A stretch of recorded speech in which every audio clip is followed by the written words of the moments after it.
ভালোই লাগছে আর কি বলতে, মানে একটু ভালো রেজাল্ট করবো সেটা জানতাম, মানে একটু কনফিডেন্স ছিল, বাট এতটা ভালো ওটা তো আশাতীত আর কি। মাধ্যমিকে কিরকম ফলাফল হয়েছিল? মাধ্যমিকে আমি পেয়েছিলাম কত 678।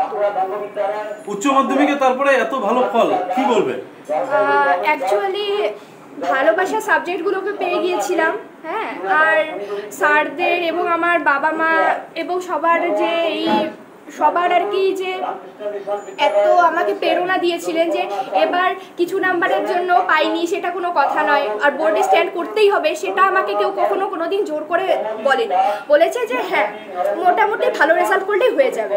তো সেক্ষেত্রে যাতে মানে ভালো আর কি ভবিষ্যৎটা ভালো হয় সেই ক্ষেত্রে তো ওই খেটেছিলাম, বাবা মার কথা অনুযায়ী টিচাররা বলেছিলেন এবং আমার স্কুলের যে টিচাররা তারা অনেক আমাকে হেল্প করেছে। যদিও 11-12টা আমরা খুব একটা পাইনি স্কুল, কারণ হচ্ছে এই করোনার সময়ের জন্য লকডাউন পিরিয়ড হয়ে গেছিলো, আমাদের অনলাইন ক্লাস করেছিল, কিন্তু অনলাইন ক্লাসেও স্যাররা যেভাবে আমাদেরকে মানে আমাকে আর কি পড়িয়েছে, মানে আমাদেরকে পড়িয়েছে এতটা মানে প্যাশনেটলি, আমরা মানে ভাবতে পারিনি যে মানে এতটা ভালো রেজাল্ট হবে। সারাদিন সেরকমভাবে টিউশন বাদ দিয়ে এই 3-4-5 ঘন্টা, আর বেশি আমি করতাম না। ভবিষ্যৎ পরিকল্পনা কি?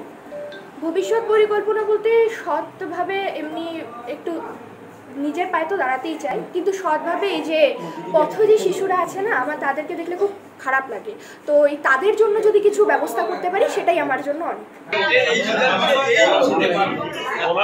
আমার একটু আশা ছিল, আমার আশা মনের আশা পূর্ণ করি।